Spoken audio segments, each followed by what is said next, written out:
오늘은 로마서 2장 1절로 16절 말씀 가지고 복음을 조차 날라 안에서 판결하신다, 이런 주제로 말씀을 나누겠습니다. 로마서는 1장에서 복음에 대하여, 그리고 복음화에 대하여, 그리고 의인은 믿음에서 나서 믿음에 이르고자 복음 안에서 계시되어진다라고 하는 내용으로, 그리고 인간의 타락상에 대해서 1장에서 우리가 살펴보았습니다. 그러니까 복음으로 의로워지는, 거기에는 반드시 믿음이라고 하는 전제가 따라야 되는데, 그 이유는 바로 인간의 타락상 때문이다, 이렇게 이제 전개를 하고, 2장에서는 판결에 대해서 언급을 하겠습니다. 첫 번째로 로마서 2장 1절로 4절. 인간의 심판은 하나님에게 있다. 사람이 결단코 판결할 수 없다는 거예요. 이 큰 명제는 예수님께서 십자가에 죽으신 사건은 인간의 판결에 의한 죽음이다. 그러므로 그것은 결코 있을 수 없는 일이지만 하나님께서 허락하셨기 때문에 무지한 자들의 손을 빌어서 십자가 사건이 진행된 것이죠.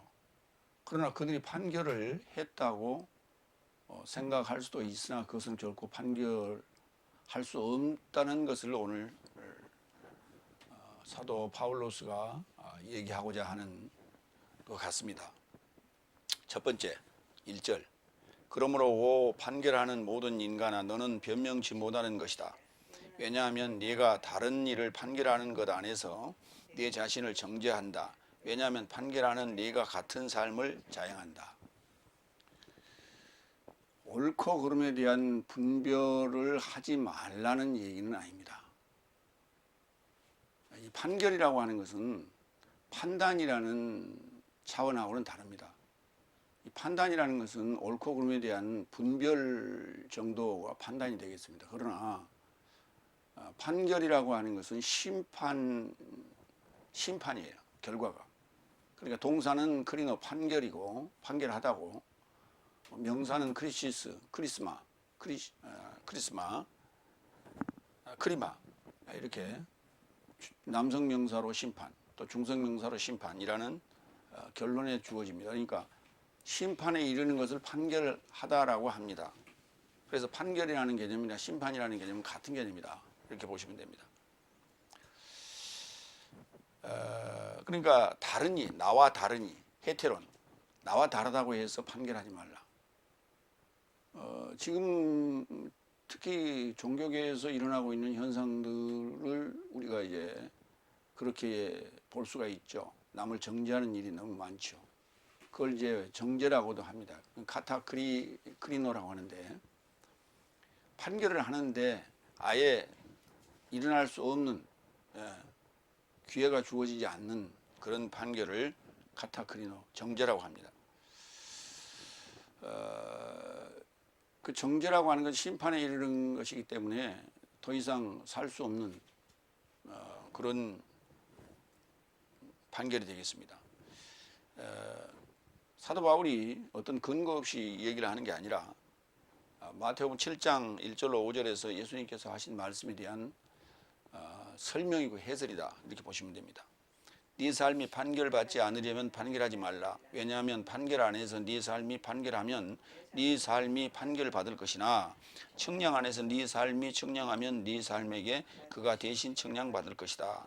어떻게 내 형제의 눈 안에 티를 보면서도 내 눈 안에 들보를 자각하지 못하느냐. 네 삶의 형제에게 내가 네 눈으로부터 티를 뽑아내서 보라, 내 눈 안에 들보이니 네가 놔주라고 어떻게 네가 말할 것인가. 위선자여, 먼저 내 눈 안에 들보를 뽑아내라. 그러면 그때에 내 형제의 눈 안에 티를 뽑아내도록 환히 볼 것이다. 그러니까 판결하거나 정죄하는 기준이 자기 눈 안에 들보를 빼고 나서 형제의 눈 안의 티를 제거해 달라는 거예요. 그러니까 제거해 달라는 것이지 그거를 너 눈 안에 티가 있다라고 그를 판결하거나 그를 나무라거나 하라는 얘기는 아닙니다. 결국은 그를 살리고자 하는 볼 수 있는 눈을 가질 수 갖게끔 그렇게 도와주는 일을 하라는 얘기죠. 근데 그렇지는 않고 그저 잘잘못을 지적만 하고 대안은 없는 그러한 판결 등을 일컫는 것이다. 이렇게 보시면 되겠습니다. 여기 이제 측량을 하면, 측량 안에서 네 삶이 측량하면 네 삶에게 그가 대신 측량받을 것이다. 자신을 측량하라는 게 금갈대로. 그러니까 하나님 말씀으로 자신을 늘 빗대어서 보라는 얘기예요. 두 번째, 2절. 그래서 하나님의 심판, 크리마는 진리를 따라 이런 삶을 자행하는 삶에 접해 있다는 것을 네 삶은 알아본 것이다. 이게 하나님의 신성이 모든 만물에 깃들어 있기 때문에 하나님의 심판은 진리를 따라 자행된다, 행해진다라는 거예요. 진리를 따라 행해진다. 뭐하는 자들에게? 다른 자를 판결하는 삶에게 그렇게 행해진다는 사실을 네 삶은 알아보았다는 거예요. 눈치챘다는 거예요. 눈치챘다. 그러니까 전혀 지금 이 로마서를 쓰고 있는 로마서의 수신자가 무신론자들이 아니에요. 믿는 자들에게 지금 일보 전진을 위한 전개, 말씀의 전개를 얘기하고 있는 것인데 분명히 알아봤다는 얘기를 합니다. 그러니까 쉽게 얘기하면 일반인들도 사실 이건 다 아는 사실이라는 거예요. 하나님은 변개치 아니하시고 하나님은 진리이시다라고 하는 정도는 다 압니다. 누가복음 24장 19절로 20절을 보겠습니다. 그리고 예수께서 언급하시되 무슨 삶을 그러자 저 삶이 그에게 언급하되 나사렛인의 예수에 관한 삶인데 그는 하나님과 모든 백성 앞에서 말과 사역 안에서 가능한 예언자 장정이 되었는데 내 삶의 대제사장 삶과 통치자 삶이 사망의 심판에 이르고자 넘겨주었고 그를 십자가에 못 박았다. 이제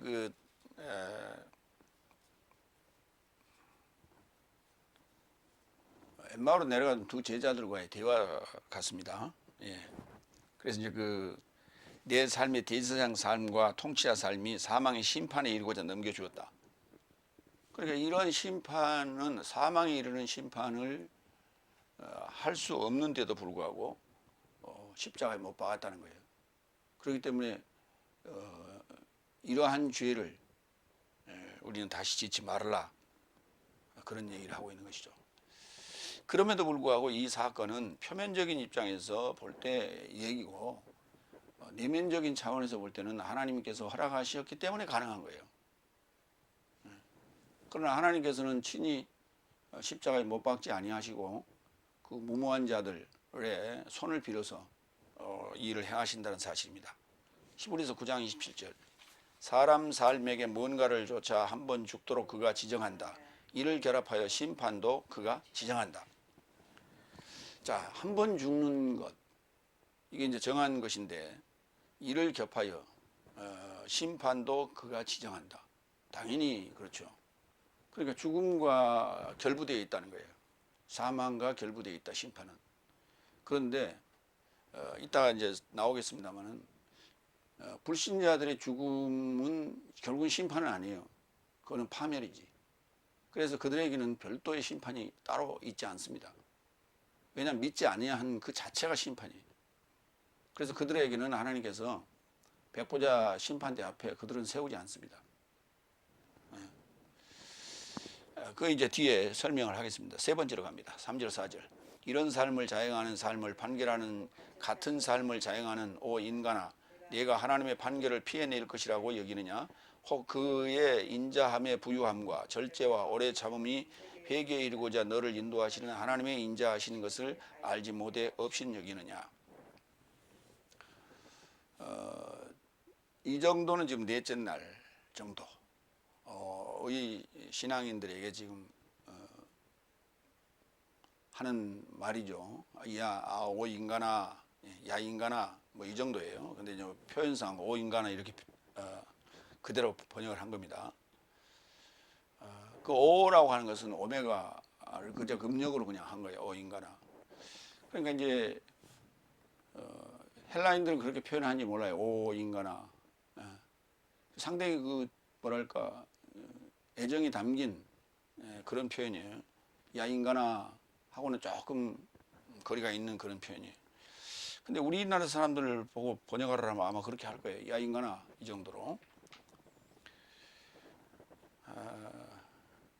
그러니까 지금 복음을 받았지만은 아직 죄인임을 인식하지 못하고 있고 그들에게 지금 복음화로 가는 과정에 이제 단계적 그 과정들을 설명하는 그 죄인으로부터 의인으로 가는 과정을 설명하는 여정 속에 오늘 이런 표현을 쓰는 거예요. 하나님의 판결을 피해낼 자는 없다. 그러니까 하나님의 판결을 피해낼 자가 없다 그러니까 이 자들이 모든 인류의 인간 모두를 대상으로 하는 건 아니라는 거예요. 다스날까지의 해당되는 자들에게 지금 던지는 표현이에요. 요한복음 9장 39절로 41절 보겠습니다. 예수께서 언급하셨다. 심판에 이르고자 내가 이 세상에 이르고자 왔으니 보지 못하는 삶을 보게 하려고 보는 삶은 소경삶 되게 하려 함이다. 그리고 바리새인 중에서 그와 결합하여 있던 삶이 이 말씀을 들었다. 그리고 그에게 언급하였다. 내 삶도 소경 삶이 아닌가? 예수께서 저 삶에게 언급하셨다. 네 삶이 소경이었으면 죄를 갖지 않았을 텐데 그러나 네 삶이 지금 본다고 말한다. 그런즉 네 삶의 죄가 머물러 있다. 하나님 앞에 의인이 없습니다. 잘난 체 하는 이도 없습니다. 자신의 육체를 자랑할 자도 없습니다. 그러니까 그런 자들이 결국은 나와 다른 일을 판결하는 거예요. 그 판결이라는 것은 상대를 죽이는 일입니다. 그런데 소경으로 있었다면 죄를 갖지 않았을 수도 있다는 거예요. 죄를 짓지 않았다는 거죠. 근데 다들 본다고 합니다. 다 안다고 합니다. 그래서 하여튼 잘난 체들 해요. 특히 종교인들의 그 잘난 체 하는 것은 뭐 세상 사람들이 다 아는 거예요. 특히 배운 자들은 더 합니다. 결코 지려고 하는 법이 없죠. 여기 이제 그 심판에 이르고자 내가 세상에 왔다. 그래서 보지 못하는 자들을 보게 하고 보는 자들은 보지 못하게 한다. 라고 하는 것이 이제 여섯째 날 판결을 얘기하는 거예요. 그러니까 날 개념이 없이는 성경을 한치도 이해할 수가 없다. 여기저기 모순투성이가 됩니다. 그래서 성경이 7날이라는 날에 이렇게 연결해 보지 아니하면 참 답답해지죠. 투명하지 않습니다. 베드로전서 3장 20절로 봅니다. 전에 설득되지 않은 삶으로 있는 동안 하나님의 오래 참음이 노아의 날 삶 안에서 방주가 지어짐으로 한꺼번에 영접해 내셨으니 그것은 방주에 이르는 적은 삶이니 8 목숨의 삶이요 저 삶이 물로 인하여 구원받은 것이다. 이건 둘째 날에 있었던 일이요. 그러니까 예수님께서 여섯째 날에 심판하러 오셨고 둘째 날에 지금 오래 참음, 하나님의 오래 참음이 그 날 안에서도 지금 노아의 날 안에서 방주가 지어짐으로 8삶이 구원을 얻게 되는 얘기가 나와요. 그런데 그거는 둘째 날에 관한 얘기고 그 다음에 셋째 날, 넷째 날, 다섯째 날을 거쳐서 여섯째 날에 예수님께서 친히 나타나셔서 심판하시는 게 이제 요한복음 9장 39절로 41절 설명이에요. 자, 인자함에 대해서 봅시다. 로마서 11장 21절로 22절. 왜냐하면 하나님이 본성을 따르는 가지 삶을 아끼지 않았으니 너도 아끼지 않는다. 그러므로 하나님의 인자함과 존엄을 보라. 실로 넘어지게 하는 삶을 존엄으로 접하시며 너를 인자함으로 접하고 계시니 만일 인자함이 접하여 머물러 있지 않는다면 네 삶도 베어지게 될 것이다. 이 인자함이라고 하는 게 자비예요. 자비로움이에요. 자비로움, 부드러움, 이 자비. 그러니까 여기서 지금 얘기하는 이 본성과 이제 본성을 따르는 가지 삶이라는 게 이제 참감람나무와 이제 그 야생감람나무 비유를 들어서 유대인과 그다음에 열국인들에 대한 얘기를 하는 거예요 지금. 그래서 반드시 하나님의 인자함과 존엄에 접해 있어야 된다. 거기에 접해 있지 아니하면 그 오래 참음에 내가 접해 있지 않으면 결코 우리가 구원을 받을 수가 없다. 베어냄을 당한다는 거예요. 떨어짐을 당한다는 거예요.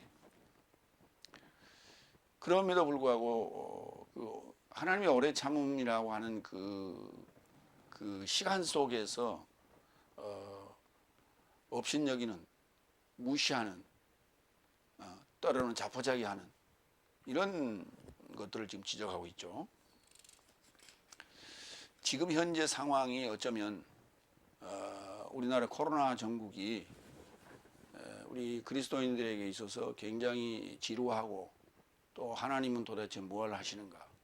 뭐 이러한 그 질문과 더불어 하나님의 존재, 하나님의 인자하심, 하나님의 오래 참음을 우리가 업신여기는 그러한 생각을 할 수가 있어요. 그러니까 성경을 어떤 시각으로 보느냐에 따라서 그렇게 할 수도 있고 또 그 오래 참음을 이해하고 잠잠히 일곱 천단을 기다리는 그러한 삶이 될 수도 있고 그렇습니다.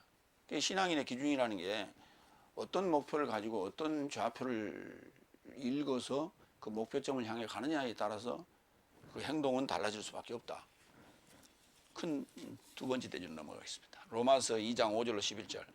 악을 저지르면 심판, 선을 행하면 영광과 존귀와 평화. 당연한 얘기죠.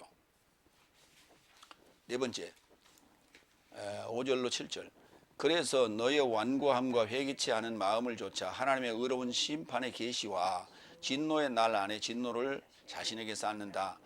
하나님께서는 각자 행위를 따라 그 행위를 따라 떼어주실 것이요 참으로 선한 행위의 인내를 조차 영광과 존귀와 썩지 아니함을 찾는 삶에게는 내세적 생명을 떼어주실 것이다. 이게 이제 날이 등장을 합니다. 진노의 날. 그래서 어떤 특정한 날로만 자꾸 이거를 생각하려고 합니다. 그래서 그 날을 언급했니 안 했니, 그 날을 숫자적으로 날짜적으로 계산하고 있는 자들이 있는가 하면 이런 것들이 다 영지주의예요. 자기만이 안다라고 하는 거죠. 자기만이 계시를 받았다는 거죠. 그 계산상으로 숫자의 그 수식에 대입해서 날짜나 연도를 계산했다면 그것은 비밀이 아닌 거예요. 근데 그걸 뭐 대단한 것처럼 여기는 그러한 자들이 있다는 거예요. 그 본다고 하는 자들입니다. 진노의 날. 계시록 6장 17절 여섯째 날입니다. 그의 진노의 큰 날이 왔으니 누가 서게 됨이 가능한가? 여섯째 인을 뗄 때 진노의 날이 임합니다. 여섯째 날이 바로 진노의 날이에요. 그러니까 그게 뭔지도 모르고 그저 여섯째 인을 떼니까 그렇더라. 여섯째 날과 연관되어 있는 것인데도 그걸 이해하지 못하고 날 개념은 전혀 어디로 가버리고 없단 말이에요. 고린도 후서 5장 10절. 왜냐하면 내 모든 삶을 그리스도스의 심판대 앞에 드러나게 함이 합당하니 이는 각각 선이나 악이나 행한 삶을 향해 그 몸으로 인한 삶을 마련해 주려 함이라. 여기 이제 두 종류의 사람이 나와요. 선이나 악이나. 오늘 본문에도 그렇게 나왔죠. 완고함과 회개치 않은 마음을 조차 하나님의 의로운 심판의 계시와 진노의 날 안에 진노를 자신에게 쌓는데 그런 자가 있는가 하면 선한 행위 인내를 조차 영광과 존귀와 썩지 아니함을 찾는 삶이 있어요. 표면적으로 이해할 수 있는 거예요. 그렇게 표현해놨어요. 그러나 결국은 그 내용은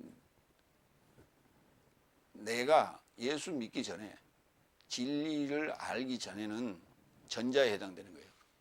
완고함과 회개치 아니함 그리고 심판의 계시의 진노의 날에 그걸 자신에게 진노를 쌓고 있었던 자였어요. 그것은 회개를 한다고 해서 사라진 건 아니에요. 그 요소는 내 안에 지금 어딘가에 이렇게 모아져서 저장되어 있는 거예요. 그래서 내 안에 이론론적 차원에서 내 자신 안에 지금 그것이 판결을 받기 위해서 대기하고 있다. 그렇게 생각해야 돼. 그게 없어졌다. 나는 예수 믿고 나서 그게 사라져버렸다. 라고 한다면 심판을 받을 이유가 없죠. 진노의 날에, 그 심판의 날에 도달할 이유가 없어요. 그 날을 기다릴 필요도 없는 겁니다. 그리고 만약에 그것이 표면적인 불신자와 믿는 자를 구분해서 그게 행해진다면 정말 안 믿을 자가 누가 있겠어요? 그걸 갖다가 어느 날 하루 정해가지고 이걸 해서 될 일이 아니죠. 수시로 1년에 한 번씩 한다든지 한 달에 한 번씩 한다든지 그렇게 하면 지금 현재 매스컴이 발달되기 때문에 전 세계에 토픽 뉴스로 타진하고 전달될 거예요. 그러면 그걸 보고 예수 안 믿을 사람은 누가 있겠어요? 근데 하나님은 그렇게 하시지 않는다는 거예요. 인자하심과 오래 참음으로 그 날을 우리에게 언급하고 계신다. 베드로후서 3장 5절로 10절로 보겠습니다. 주의 날에 대해서. 왜냐하면 하늘이 예적으로부터 있는 것과 땅이 무태서 나와 물로 인하여 함께 선 것이 하나님의 말씀으로 된 이것을 저 삶이 잊으려 원하고 있다. 물 삶으로 인하여 그때 세상은 물의 범람으로 멸망하였으니 그래서 이제 하늘 삶과 땅은 그의 말씀으로 불에 쌓아두게 된 것이요 불경건한 사람 삶의 심판과 멸망의 날에 이르고자 지켜진 것이다. 사랑스러운 삶이여 주 곁에는 한 날이 천년 같고 천년이 한 날 같은 이 하나는 잊지 말자. 연통의 주님은 어떤 삶이 더딤을 지도하는 것 같이 더딜 것이 아니라 오히려 네 삶에 이르고자 오래 참으사 어떤 삶을 파멸하길 목적하지 않고 오히려 모든 삶을 회개에 이르고자 자리 잡기를 목적하신다.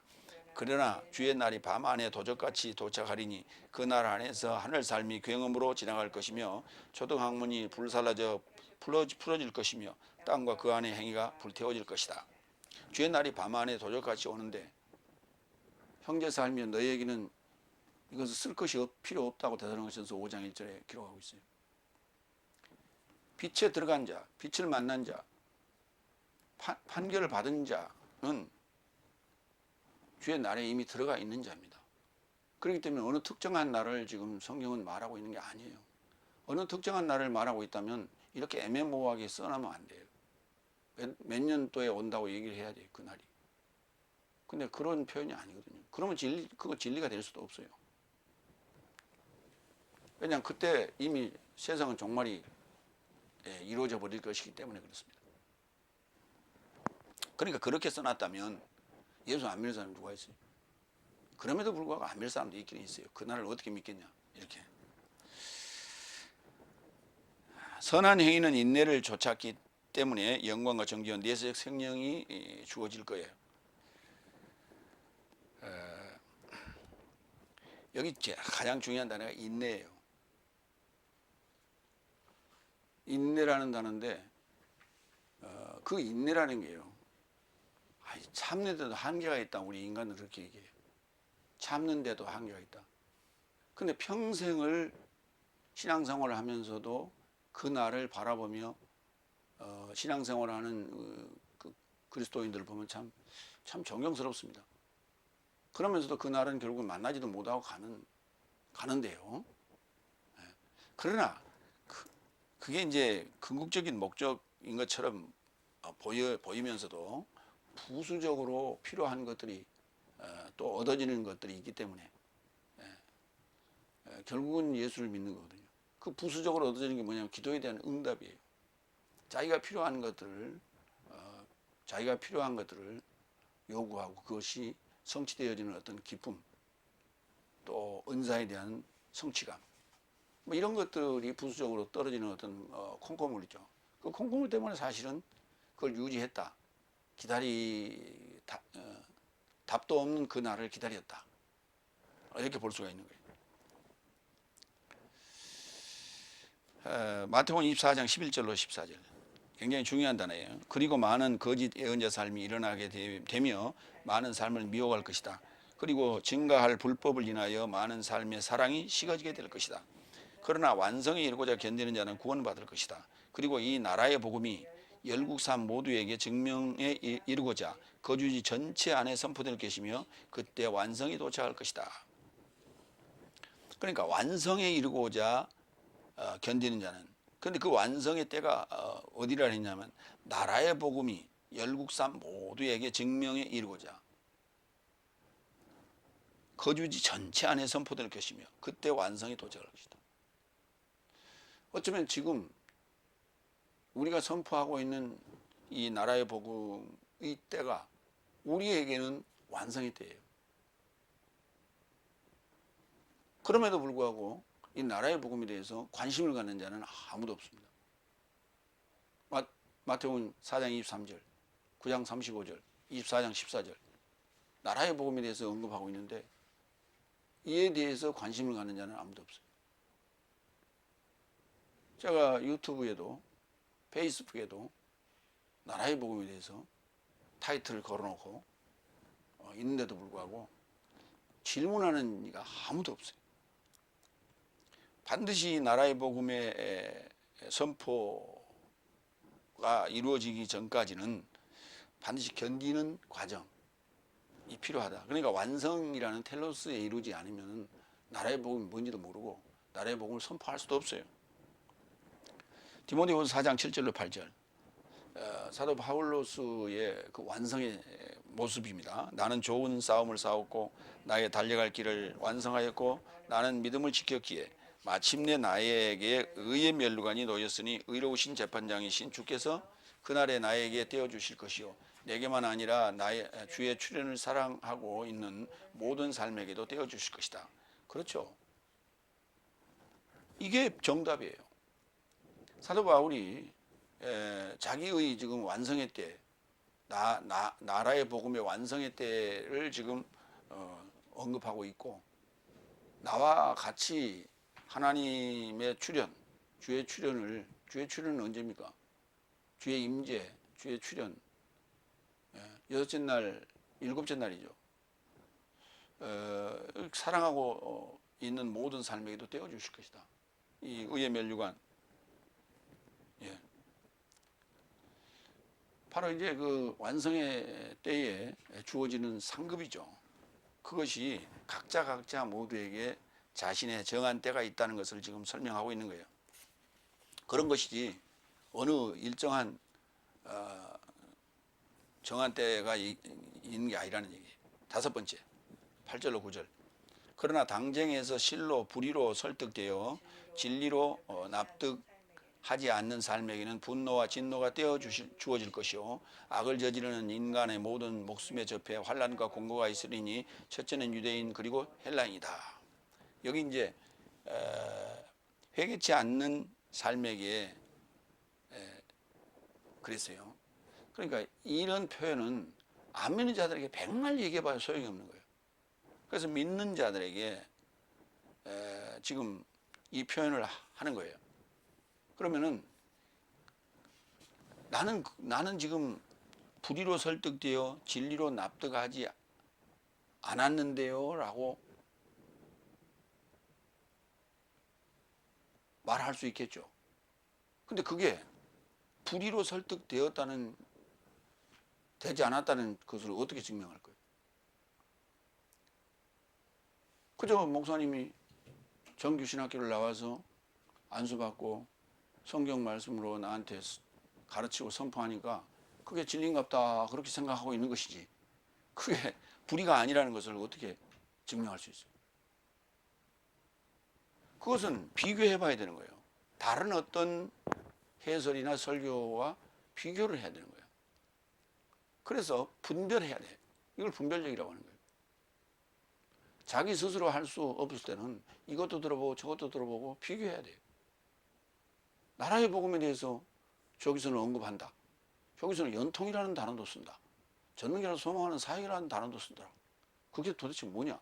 왜 다른 데 쓰지 않는 그런 단어를 쓸까? 들어보고 분석하고 따져보고 분별해야 돼요.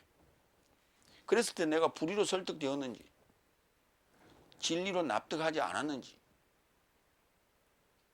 이걸 본인을 측량하는 거예요. 자기를 측량하는 거예요. 근데 자기를 측량하는 객관적인 이런 행위는 없다는 말이에요. 그러니까 우리가 수학에서 문제를 풀어놓고 검사는 해야 될 거 아니에요. 검사하는 크로스 체크가 없다면 맞은지 안 맞은지 올 줄 알아.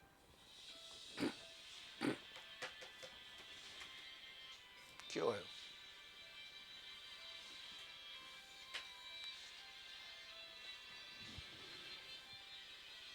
꺼버려.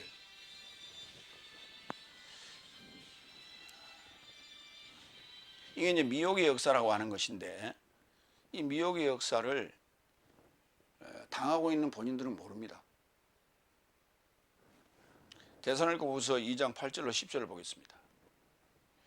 그리고 그때에 불법한 자가 계시될 것이니 주께서 그의 입의 영으로 저를 소멸하고 그의 임재의 출현으로 폐하실 것이니 그의 임재는 사단의 역사를 조차 모든 능력과 표적과 거짓 기적 안에 불의의 모든 속임 안에 멸망하는 삶 안에 있나니 저런 삶에 대신하여 자기 삶을 구원함에 이루고자 진리의 사랑을 맞이하지 않았다. 사단의 역사예요. 사단의 역사, 불법한 자가 계시되는 것인데, 이 불법한 자가 계시될 때 주께서 그의 입의 영으로 저를 소멸하는 거예요. 그러니까 여기 보면 그의 임재의 출현으로 피하실 것인데, 그의 임재는 언제, 그러니까 임재, 파루시아 사건이 있느냐, 그의 임재는 사단의 역사를 좇아서 모든 능력과 표적과 거짓 기적과 불의의 속임 안에서 멸망하는 삶 안에 있다 그랬어요. 그러니까 내 안에서 이러한 역사들이 내 주변에서 내 안에서 일어날 때 그것이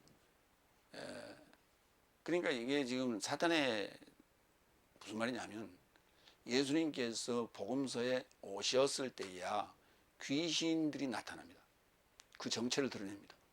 그게 사탄의 정체거든요. 귀신 삶이.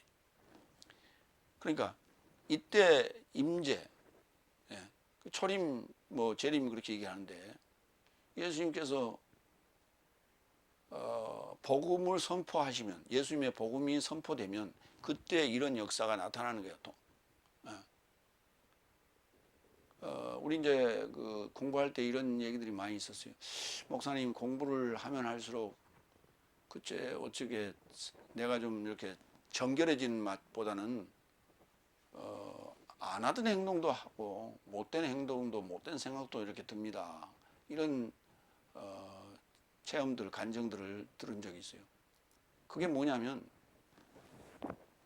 미혹으로 인해서 내가 믿는다, 나는 정죄되었다, 나는 정리되었다, 거룩하게 되었다, 이렇게 자기를 의식적으로 그렇게 생각하고 있었을 때는 그 불의한 요소들이 드러나지 않았어요. 사탄의 역사가 강하게 나타나지 않았어요. 왜냐하면 이미 그것은 사탄에 미혹되어 있었기 때문에 그렇습니다. 그러나 진리가 나타나면, 진리의 복음이 들어오면 그것들이 방해를 하기 시작합니다. 그래서 강력하게 나타납니다. 그래서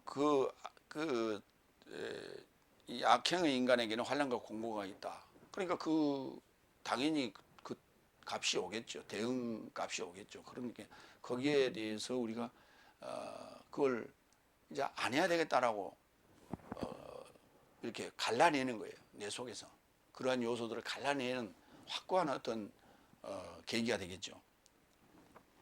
이걸 심판이라고 하는 거예요. 이걸 판결을 하는 거고. 그런데 한 군데 더 보고요. 요한복음 3장 35절로 36절, 예수님께서 직접 하신 말씀이에요. 아버지는 아들을 사랑하여 모든 삶을 그의 손 안에 주신 것이다. 아들의 이루고자 믿는 자는 내세역 생명을 가진다. 그러나 아들로 납득하지 못하는 자는 생명을 보지 못할 것이다. 오히려 하나님의 진노가 그를 접해 머문다. 제가 복음서에서 얘기했어요. 예수를 죽인 자들도 결국 내 안에 있는 요소들이다 그랬어요. 근데 아들로 납득하지 못하는 거예요. 아들로 인정할 수 없다. 설득이 되어지지 않습니다. 아들이라는 어떻게 네가 하나님의 아들이라는 얘기를 할 수 있냐. 이게 이제 대제사장 서기관 바리새인들의 고백이었죠. 예수님에 대한 책망이었어요. 그러니까 아들로 납득하지 마요. 아들 순종하지 않는 것이 아니에요. 그 단어가 페이토라는 단어인데 하페이토 납득하지 못하는 거예요. 그게 이제 납득하지 못한다는 얘기는 능동태, 설득되지 못한다는 얘기는 수동태 이렇게 되는 거예요. 그래서 납득이 안 되는 거예요. 용납이 안 돼. 납득이 안 돼. 용납이 안 된다기보다는 납득이 안 돼. 도저히 설명이나 이해가 안 되는 거예요. 그러니까 아무리 설득을 해도 설득이 되어지지 않는 거예요. 이건 뭐냐면 미혹의 영 때문에 그렇습니다. 지금 이제 그런 역사는 특히 신천지나 이단 쪽에 빠져 있는 자들에게는 강력하게 지금 이 역사가 나타나요. 그들에게는 설득이 안 돼요. 그래서 이제 뭐 극한 처방을 해서 어저께 단절된 어떤 장소나 공간에 그들을 뭐 거의 가둬두듯이 하면서 다른 거를 접하지 않게 하고, 그러니까 그들의 교리를 접하지 않게 하고 설득하는 강제 주입식 그 설득을 통해서 돌아온 자들이 일부 있기는 있죠. 그러나 그렇게 하더라도 그들은 다시 원상 복귀되는 그러한 일들이 많이 있다는 걸 우리는 알고 있죠. 이만큼 미혹의 역사는 강력하다 하는 얘기를 하고 있는 거예요. 그러니까 우리가 판결을 받는다는 얘기는 옳고 그름이 구분되는 거예요. 너는 옳아, 너는 옳지 못해 라고 이렇게 판결하는 것은 이렇게 좀 이해를 해봅시다. 판결의 대상이 둘일 때 하나는 옳고 하나는 그른 거예요. 이럴 때는 쉬워요. 둘 중에 하나는 선한 자고 둘 중에 하나는 악한 자예요. 그런데 너는 옳고 너는 옳지 않다라고 하는 것을 설명하고 판결하고 분별하려면 한 사람이 해야 돼요. 한 사람한테 그거를 분별하고 판결하려면 그 안에 있는 내적인 요소를 설명하는 거죠. 성경은 지금 그 후자를 얘기한다고 생각하셔야 돼요. 근데 첫째는 유대인 그리고 헬라인이라 그랬는데 이 말이 무슨 말이냐. 유대인은 헤브라이즘이고 헬라인은 헬레니즘이죠. 그렇게 이해하시는데 유대인이라는 것은 셋째 날서부터 다섯 날까지예요. 아브라함의 후손이라는 얘기예요. 그러면 복음에 대해서 설명할 때 1장에서 다윗의 혈통에서 나왔다. 그 다섯 날 얘기고요. 그리고 여섯째 날 예수님이 오실 때 얘기예요. 그러니까 셋째 날부터 시작되죠. 아브라함의 후손이기 때문에 아브라함, 다윗, 내 후손이다. 이렇게 되기 때문에 셋째 날부터 다섯째 날까지를 유대인이라고 보는 거예요. 그 다음에 헬라인이라는 것은 여섯째 날을 얘기하는 거예요. 이 둘은 한 사람인데 바로 일곱째 날에 들어가는 자이죠. 그래서 일곱 날이라는 개념 없이 성경을 이해하고 볼 수는 없다. 여섯 번째, 10절, 11절.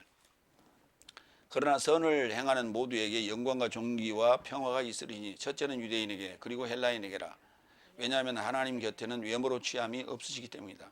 그 외모로 취함이 없다는 얘기는 편애하지 않는다는 얘기예요. 편견이나 편애하지 않는다는 거예요. 자, 보세요. 두 사람을 놓고 한 사람은 옳고 한 사람은 그르다 할 때 옳지 않은 자에게 편견, 옳은 자에게 편애할 수밖에 없는 거 아니에요. 그럼 그건 분명히 편견을 가지고 있는 것이고 편애하시는 거거든요. 아니, 하나는 예수님께서 십자가에 죽으실 때 양편에 두 강도가 있었어요. 근데 하나는 예수님을 비난했고 하나는 예수님을 옹호했어요. 그럴 때 예수님은 어느 편을 들어야 됩니까?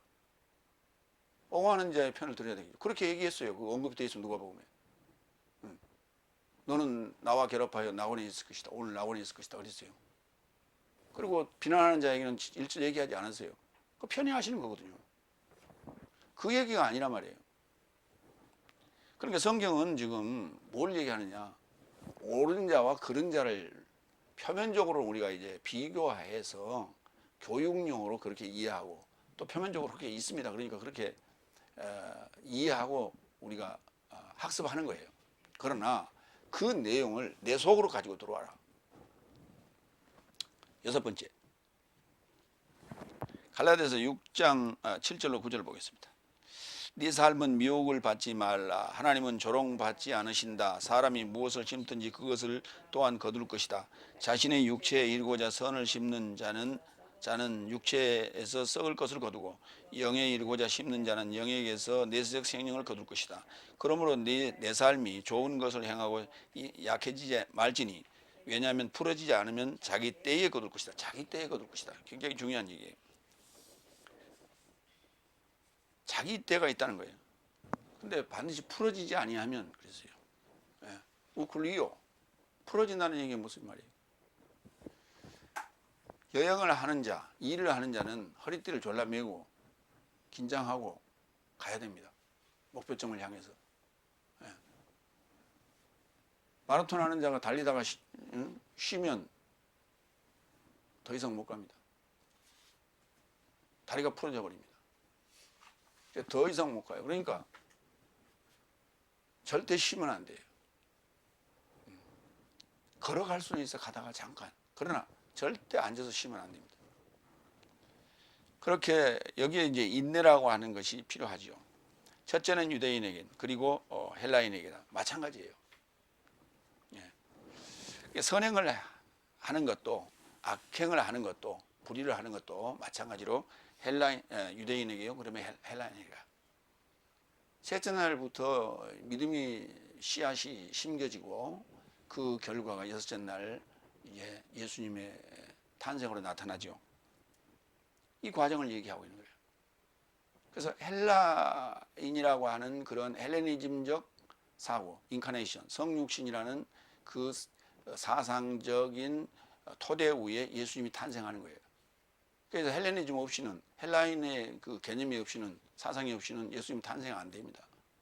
그래서 오직 신본주의적 구약적 개념, 구약 복복 그렇게 신본주의적 헤브라이즘적 사고를 갖고 있는 자들에게는 예수님의 탄생은 없어요. 그러나 그들은 신약을 봅니다. 그러나 자기들이 추구하는 콩고물을 얘기할 때는 구약만 얘기해요. 이게 기복신앙이거든요. 세 번째로 갑니다. 로마서 2장 12절로 16절. 하나님은 예수 그리스도로 인한 나의 복음을 조차 날 안에서 인간의 은밀한 삶을 판결하신다. 나의 복음이 등장합니다. 예수 그리스도로 인한 나의 복음. 이 말은 무슨 말이냐? 예수 그리스도화됐다는 얘기예요. 이 복음을 전하는 자가. 이걸 복음하라고 그러는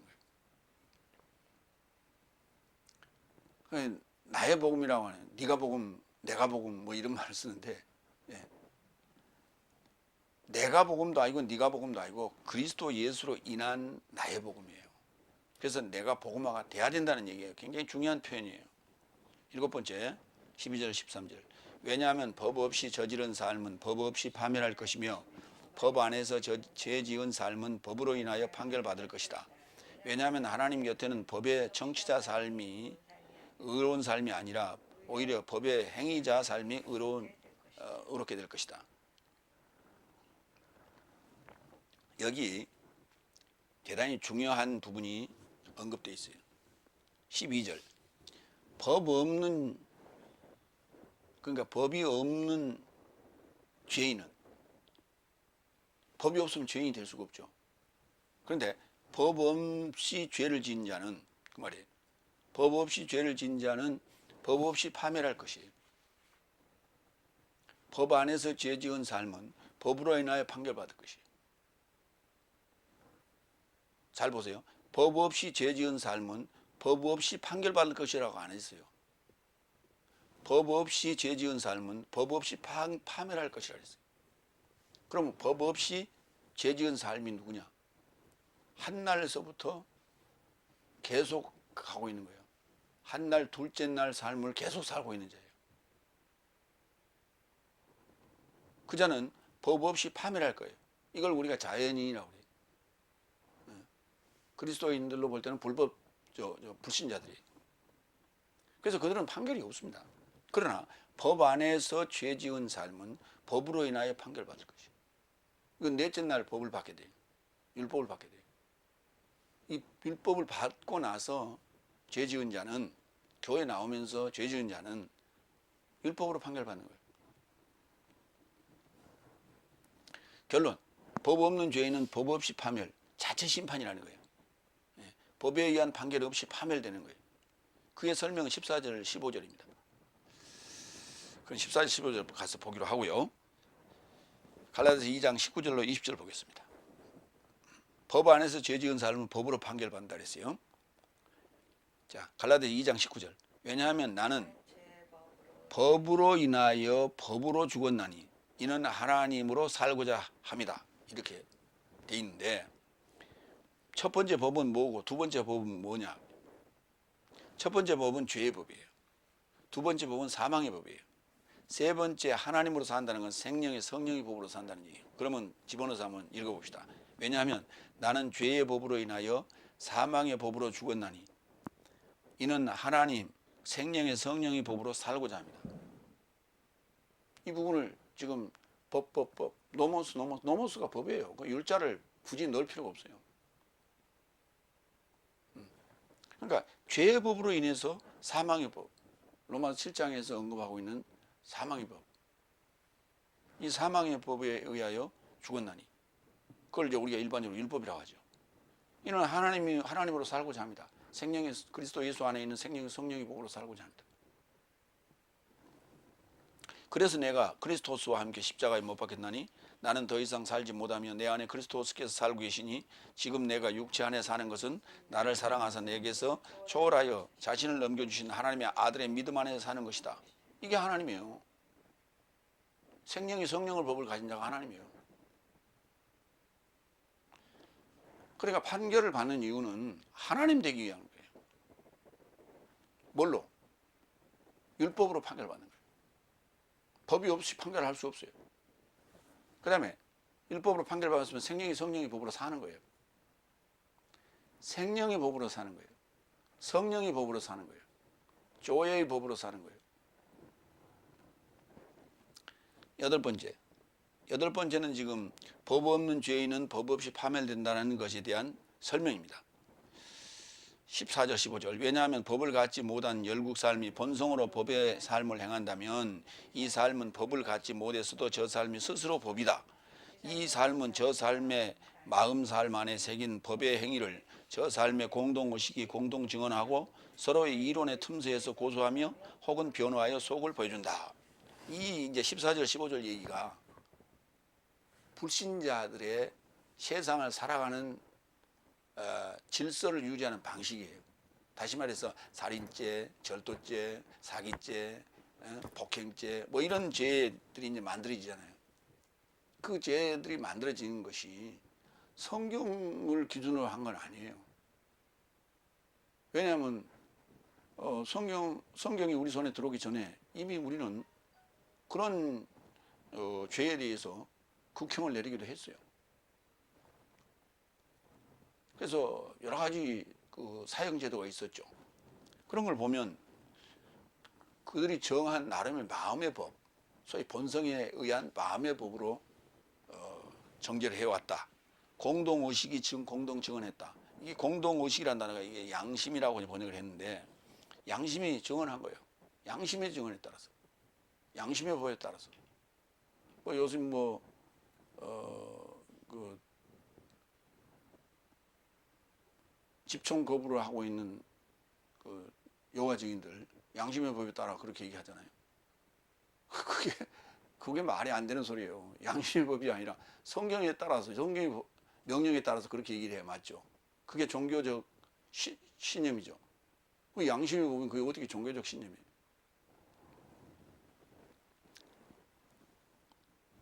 자, 그러면 법이 넷째 날 율법이 주어집니다. 모세를 통해서 주어지게 되는데, 그러면 그 전에 정죄에 대한, 소위 죄에 대한 의식이 성경에 어떻게 기록되어 있는가를 한 군데 보자고요.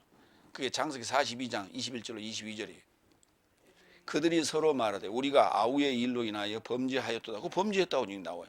그가 우리에게 예걸할 때에 그의 마음의 괴로움을 보고도 듣지 아니하였으므로 이 괴로움이 우리에게 임하도다. 루벤이 그에게 대답하여 가로되 내가 너희들어 그 아이에게 특제하지 말라고 하지 않았느냐. 그래도 너희가 듣지 아니하였느니라. 그러므로 그의 핏값을 내게 되었도다. 여기 그는 누구예요? 요셉을 얘기하는 거죠. 요셉을 팔았어요. 아랍인들한테 팔았잖아요. 그러니까 그 형제를 팔아서 이게 죄라고 하는 것을 넷째 날 율법이 오기 전에 알았다니까요. 그게 양심의 법이에요. 그게 마음의 법이에요. 그렇기 때문에 그 자체가 법입니다. 그래서 율법을 받지 않은 법 없는 자들은 그 법 자체 그걸로 파멸하는 거예요. 그래서 이제 요즘에 이제 그 사형제도가 없는 건 아니에요. 형량을 주기 때문에 형량을 줍니다. 사형 언도를 합니다. 그런데 사형 집행을 안 하고 있잖아요, 지금. 근데 이제 미국에서 이제 얼마 전에 한 건 사형 집행을 했어요. 하도 이제 악행을 저질렀기 때문에. 그것도 이제 기독교적인 입장에서 그 사형 집행을 지금 안 하는 거지. 양심의 법에 따라 사형 집행 안 하는 건 아니에요. 그래서 기독교적인 성경의 영향이 그 사형 집행에 영향을 끼친 것이죠. 그래서 다시 한번 정의합니다. 법 없는 죄인은 법 없이 파멸됩니다. 그들에게는 심판이 따로 없습니다. 그러니까 성경에서 말하는 판결 또는 심판, 이들은 결국은 백보자 심판도 그들에게는 해당 사항이 없어요. 믿는 이들에게만 해당 사항이 있는 것이고 일곱째 날에 들어가는 자들에게만 해당 사항이 있는 거예요. 아홉 번째 16절 하나님은 예수 그리스도로 인한 나의 복음을 조차 날 안에서 인간 삶의 은밀한 삶을 판결하신다. 그렇죠. 인간 삶을 판결하는 거예요. 사람 삶을 판결하는 게 아니라 나의 복음을 조차 날 안에서요. 이런 부분을 지금 간과하고 무시하고 있다고요. 날 안에서. 날 안에서란 말이 무슨 말이에요? 둘째 날에, 셋째 날에, 넷째 날에, 다섯째 날에, 여섯째 날에, 그 다음에 일곱째 날에. 날마다 날 안에서. 그 날에 걸맞는 그 상황에 따라서. 그걸 이제 계시록에 인나팔 대접으로 7단계로 설명을 해놨죠. 이 얘기가 지금 그 얘기예요. 그러니까 요한계시록은 사도 요한이 쓴 거고 오늘 지금 로마서는 바울로스가 쓴 거예요. 근데 서로 다른 환경에서 예수님을 만났어요. 그럼에도 불구하고 지금 복음의 진리는 같은 지금 목적지, 같은 목표를 향해서 지금 설명하고 있다는 거예요. 동일하게 설명하고 있는 거예요. 전혀 한 군데도 모순이 없어요. 참 놀라운 일이죠. 이게 복음의 지금 통일성이고 진리예요. 근데 그것을 이해하지 못하니까 바울 복음이니 요한 복음이니 이런 이상한 소리가 나고. 그렇죠. 그건 이해가 돼. 그러나 신학이라는 단어를 씁니다. 바울 신학, 요한 신학.